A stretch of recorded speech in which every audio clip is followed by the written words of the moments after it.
नमस्कार। नानू नानी की कहानियों में आपका स्वागत है। आज जो कहानी मैं आपको सुनाने जा रहा हूं उसका शीर्षक है अनमोल मोती। शंभू एक शहर में एक सेठ जी के यहाँ काम करता था। शंभू बहुत ही ईमानदार था और बहुत ही ईमानदारी से मेहनत से काम किया करता था, इसलिए उसका सेठ उससे बहुत ही खुश था। शंभू का जो गांव था वहां से काफी दूर पर था, पैदल जाने का रास्ता था, करीब 3 दिन लगते थे। तो शंभू काफी दिनों से अपने गांव नहीं गया था। आज लगभग 15 साल हो गए थे लगातार उसी शहर में रहते हुए शंभू को, और सेठ जी भी उससे बहुत खुश थे क्योंकि वह सभी काम बहुत अच्छी तरीके से करता था। तभी रात को शंभू को एक सपना आया और उसे अपने घर बच्चों की याद आने लगी। सवेरे उसने सेठ जी को कहा, सेठ जी अब मेरा मन नहीं लग रहा, मैं चाहता हूं अपने गांव चला जाऊं, वहीं कुछ काम देख लूंगा, बच्चे भी बड़े हो गए होंगे। देखो, जब मैं गांव से 15 साल पहले आया था तो मेरे तीनों बच्चे काफी छोटे थे और कितनी बार चिट्ठी भी आती है पत्नी की कि चलो तुम शहर से गांव आ जाओ। अब मैं गांव में काम देख लूंगा और 15 साल में मेरे पास काफी मैंने पैसे बचा भी लिए हैं। वैसे तो मैं हर महीने अपने घर कुछ पैसे भेज दिया करता था, लेकिन अब मेरा मन नहीं लग रहा। अगर तुम कहो तो मैं अपने गांव चला जाऊं।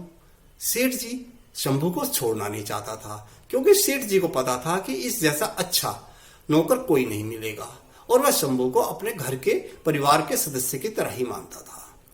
लेकिन सेठ बोला, ठीक है शंभू, मैं चाहता तो नहीं कि तुम जाओ, लेकिन जब तुम्हें अपने घर की याद आ रही है तो तुम्हें भी घर में जाना चाहिए। देखो, हम भी तो अपने घर में रहते हैं, तुम 15 साल तुमने हमारे यहाँ काम किया, मैं तुम्हारा बहुत शुक्रिया अदा करता हूँ कि तुमने बहुत अच्छी तरीके से काम किया।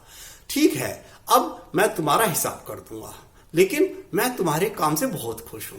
मैं चाहता हूं कि तुम्हें या तो 4 अशर्फी दूं या 4 बातें जो मैंने जीवन में सीखी हैं, जिन्हें मैं अनमोल मोती कहता हूं, वे अनमोल मोती तुम्हें दे दूं। वे तुम्हारे जीवन में काम आएंगी।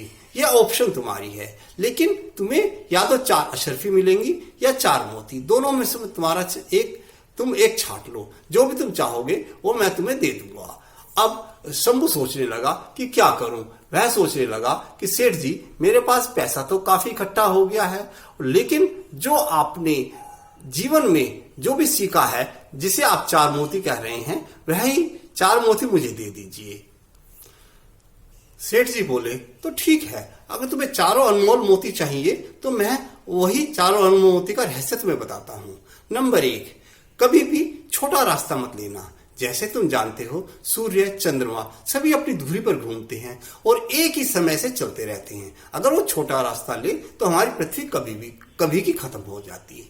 नंबर 2, कभी भी जब तुम्हें कोई फैसला लेना हो तो जल्दीबाजी मत करना, और गुस्सा आए तो ऐसा करना कि अपनी मुट्ठियां बंद कर लेना और धीरे धीरे एक एक दूसरी, तीसरी, चौथी, 5वीं उंगली खोलोगे। जब तक 10वीं उंगली खोलोगे तब तक तुम्हें थोड़ा समय मिल जाएगा सोचने का कि क्या तुम कोई गलत फैसला तो नहीं ले रहे।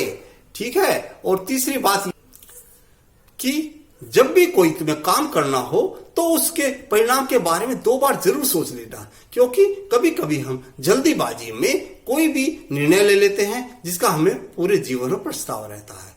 चौथा और अंतिम मोती यह है कि सर्वोत्तम चीजें कभी भी सस्ती नहीं मिलती, इसीलिए यह ध्यान रखना कि अगर कुछ सस्ता मिल रहा है तो कहीं ना कहीं उसमें लोचा है। समझ गए? सेठ जी की बात सुनकर शंभू ने सेठ जी के चरण स्पर्श किए और चलने लगा। तभी सेठ जी ने उसे एक पोटली दी। उसने कहा, इस पोटली के अंदर 2 चीजें रखी हुई हैं, 2 पोटलियां और हैं। एक पोटली में तुम्हारे लिए खाना है ताकि तुम रास्ते में खा सको। देखो शंभू, 3 दिन का रास्ता है तो ध्यान रखना मेरी 4 बातों का। और जो दूसरी पोटली है इसमें कुछ धान है, यह जाके अपनी पत्नी को दे देना और याद रखना यह रास्ते में मत खोलना। शंभू ने कहा, ठीक है सेठ जी, जैसा आपने कहा मैं उन 4 बातों पर हमेशा अमल करूंगा और यह पोटली जिसमें धान है यह अपनी पत्नी को दे दूंगा। कहकर शंभू चल दिया। वह जा रहा था अपने गांव की ओर, तो रास्ते में उसे 4 युवक और मिले। वो भी उसी रास्ते पे जा रहे थे। अब उधर से 2 रास्ते जाते थे, एक गांव के अंदर से निकलता हुआ और दूसरा जंगल से। तो 4 व्यक्ति बोले, अरे भैया ऐसा करो शंभू, तुम भी इस जंगल के रास्ते से चलो। ये जंगल के रास्ते से हम करीब 3 घंटे पहले अगले गांव में पहुंच जाएंगे, नहीं तो ये लंबा बहुत रास्ता है। तभी शंभू को सेठ जी की बात याद आ गई कि कभी शॉर्टकट मत लेना। तो उसने कहा नहीं भाइयों, ऐसा है, तुम सब अगर इस जंगल के रास्ते जाना चाहते हो जाओ, वैसे तो मैं नहीं कहूंगा तुम चलो इस जंगल के रास्ते से, क्योंकि शॉर्टकट कभी भी अच्छा नहीं होता। तो तुम ऐसा करो, मेरे साथ चलो। लेकिन वह नहीं माने। तो शंभू ने कहा ठीक है, तुम भी चारों उस जंगल के रास्ते से होते हुए अगले गांव में मिलना मुझे, क्योंकि वहां जब तक हमें रात हो चुकी होगी वहीं रुकेंगे हम। तो उन्होंने कहा ठीक है। तभी शंभू अपने सीधे वाले रास्ते से चला जो लंबा था, और जो 4 व्यक्ति थे वे जंगल की ओर से चलने लगे। तो शंभू खैर 8 घंटे में अगले गांव पहुंच गया, लेकिन वे लोग तो पहुंचे नहीं। तभी कुछ लोग आए और फुसफुसा रहे थे। तो शंभू बोला क्या बात है भाइयों? उसने कहा अरे भैया, कुछ 4 आदमी जंगल के रास्ते जा रहे थे, डाकुओं ने उसे लूट लिया और उन चारों को मार दिया। तभी शंभू ने सेठ जी को धन्यवाद दिया कि अरे पहले अनमोल मोती के कारण से मेरी जान बच गई। शंभू गांव की एक धर्मशाला पे रुक गया, क्योंकि शंभू के पास ज्यादा पैसे नहीं थे और वहां कोई अच्छी व्यवस्था भी नहीं थी। शंभू उस धर्मशाला वाले को नहीं जानता था। वह धर्मशाला वाला एक बहुत बड़ा बदमाश था। खैर शंभू ने उससे कमरे में रुकने को कहा तो उसने कमरा दे दिया, लेकिन सारी रात शंभू को खटमल काटते रहे। वह बड़ा परेशान रहा। सवेरे जब नाश्ते का समय आया तो होटल वाले ने जो नाश्ता दिया वह थी बहुत ही बासी था और उसे बदबू आ रही थी। तभी शंभू को गुस्सा आया कि एक तो रात भर खटमल काटते रहे और ऊपर से यह गंदा नाश्ता। तभी वह व्यक्ति आ गया और उसने कहा खाना खाओ नहीं तो पूरा पैसे दो।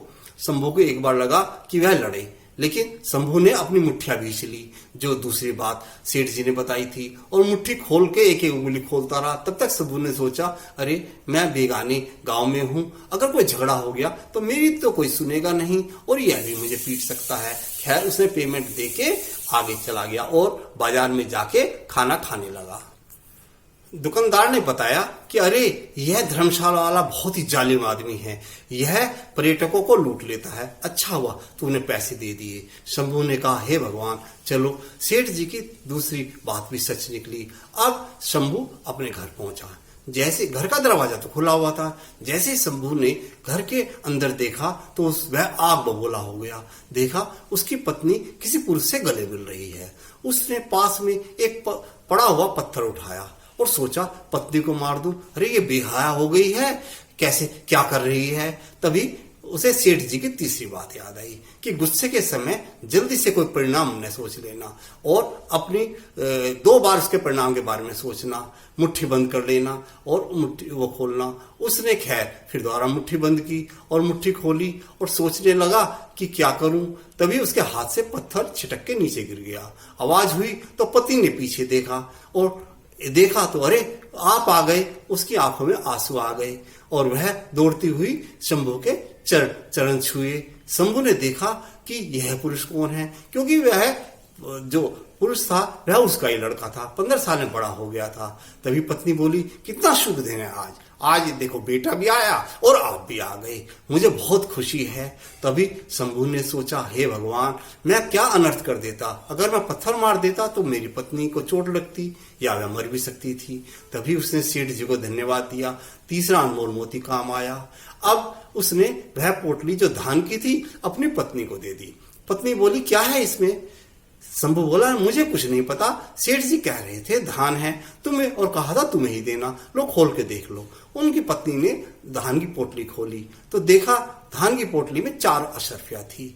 शंभू बोला मेरे सेठ जी बहुत ही दयालु हैं, देखो वह मुझे 4 अशर्फी या 4 अनमोल मोती देना चाहते थे, लेकिन उन्होंने अशर्फी भी दे दी और 3 अनमोल मोती ने मेरी जिंदगी बचाई, नहीं तो मैं यहां तक आज नहीं पहुंच पाता था या तुम भी घायल हो सकती थी।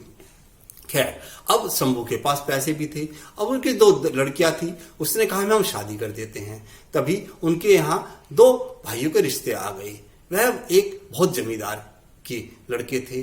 तो शंभू से जमींदार ने कहा कि देखो शंभू 10 दिन के अंदर शादी करनी होगी। शंभू तैयार हो गया। तभी उनको चौथी बात याद आई सेठ जी की कि सर्वोत्तम चीजें कभी सस्ती नहीं मिलती। तो उसने कहा अपनी पत्नी से कि ये जमींदार 10 दिन में शादी की रट क्यों लगा रहा है।